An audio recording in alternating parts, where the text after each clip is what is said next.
अस्सलामुअलैकुम, welcome to binary classroom. और आज की इस क्लास में हम लोग चैप्टर नंबर 4 डेटा इंटरप्रिटेशन में जो टॉपिक पढ़ने वाले हैं उसका नाम है नेस्टेड लूप।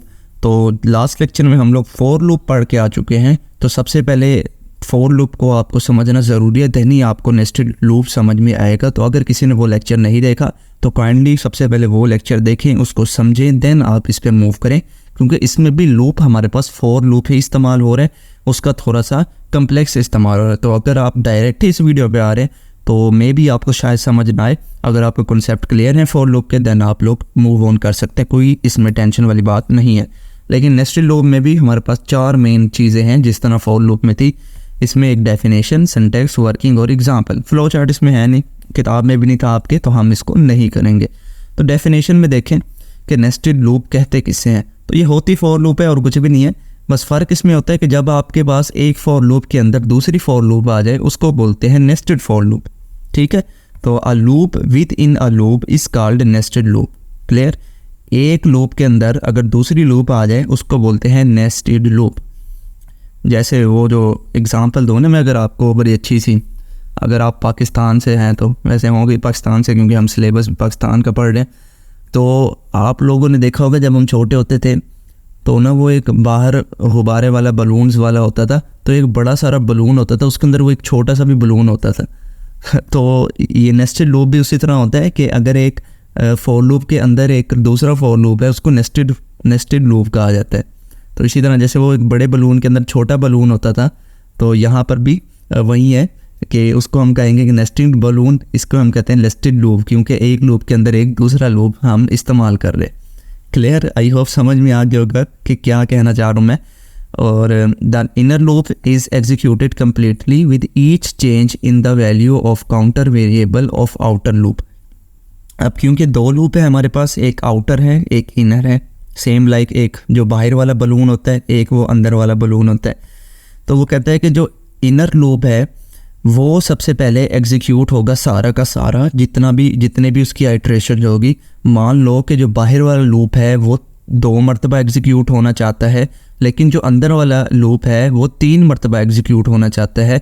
तो वो होगा क्या कि सबसे पहले जो अंदर वाला लूप है वो 3 दफ़ा अपने चक्कर मुकम्मल करेगा, उसके बाद एक चक्कर जो है वो बाहर वाला मुकम्मल करेगा, फिर अगले चक्कर में 3 चक्कर फिर से अंदर वाला लूप मुकम्मल करेगा, फिर एक चक्कर जो है वो बाहर वाला लूप मुकम्मल करेगा। सो ये होगी इसकी डेफिनेशन। तो डेफिनेशन के बाद हम लोग बढ़ते हैं इसके सिंटैक्स की तरफ। तो देखिए सिंटैक्स इसमें वही है फॉर लूप, कुछ भी चेंज नहीं है, बस फॉर लूप का सिंटैक्स है, उसके अंदर एक दूसरा फॉर लूप मैंने लिखा हुआ है, इसी को नेस्टेड लूप कहा जाता है। तो इसमें भी for, initialization, condition, increment, decrement.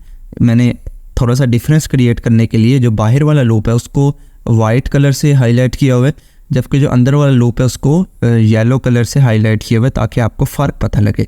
तो देखिए ये फॉर लूप यहाँ पर है, उसके बाद ये फॉर लूप यहाँ से स्टार्ट होकर यहाँ ख़त्म हो रहा है, इसके अंदर एक दूसरा फॉर लूप आपको देखने को मिल रहा है और उसके अंदर सारी स्टेटमेंट्स है। ठीक है, हम जो अंदर वाला है उसको इनर लूप का नाम दिया, जो बाहर वाला है उसको आउटर लूप का नाम दिया। उसके बाद आते हैं इसकी एग्ज़ाम्पल। तो ये है जी इसकी एग्ज़ाम्पल। इसकी एग्ज़ाम्पल में अगर आप देखें, जो मैंने अभी आपको बताया ना कि बाहर वाला लूप 2 मरतबा चक्कर लगा रहा है और अंदर वाला 3 मरतबा चक्कर लगा रहा है। ठीक है, यानी कि अंदर वाले के 3 दफ़ा चक्कर लगाने के बाद बाहर वाले का एक चक्कर कंप्लीट होगा। जैसे अगर नॉर्मल हम ये किसी चीज़ की रोटेशन के बारे में बात करें ना, कि जैसे अर्थ जो है वो सन के गिर्द जो है वो 365 डेज़ के अंदर एक चक्कर मुकम्मल करती है, बट उसी के बरक्स जो मून है उसके गिर्द जो है वो एक ही मंथ में जो है वो चक्कर जो है वो कंप्लीट हो जाता है। तो इस तरह अगर आप समझें कि 12 चक्कर चांद के गिर्द लगाने के बाद सूरज के गिर्द एक चक्कर कंप्लीट होता है। तो ये कुछ ऐसा सिनेरियो आप अगर टैली कर पाएँ, जो मैं कहना चाह रहा हूँ कि आप देखें ना, चांद तो है वो हर महीने बाद नया जो है वो आपको देखने को मिलता है, कि आप कहते हैं एक मंथ गुजर गया तो चांद एक रोटेशन हो जाती है, लेकिन जो सन के गिर्द रोटेशन होती है वो हमारे 365 पूरे साल बाद होती है एक रोटेशन।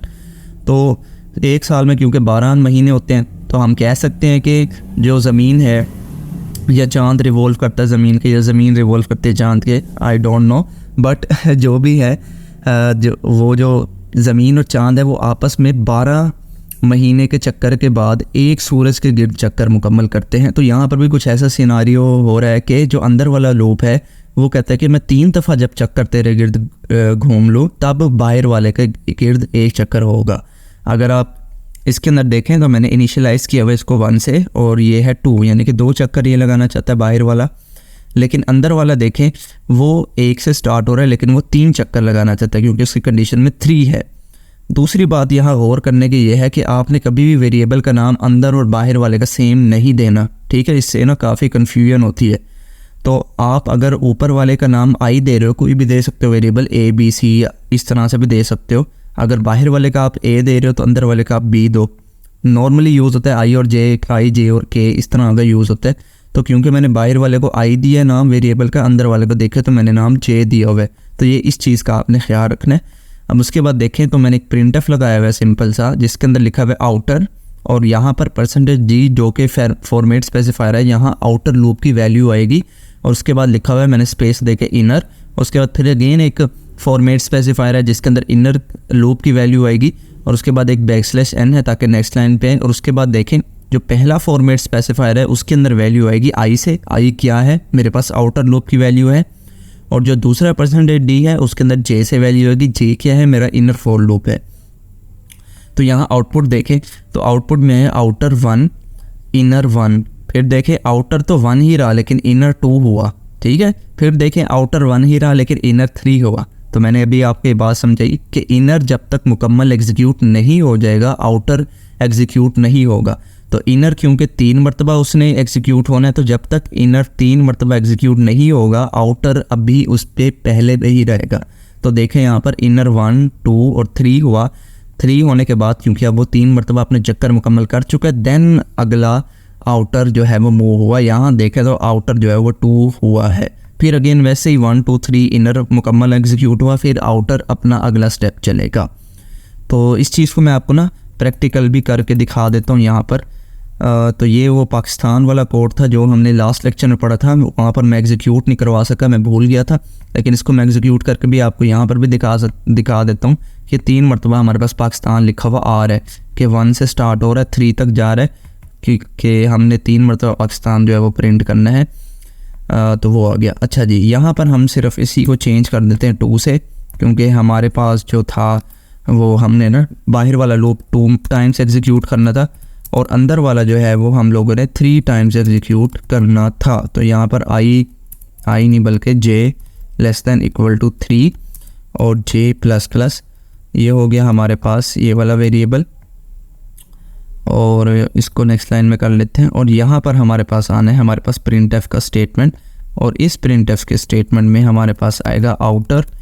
आउटर आने के बाद हम लोगों ने यहाँ %d लगाना था।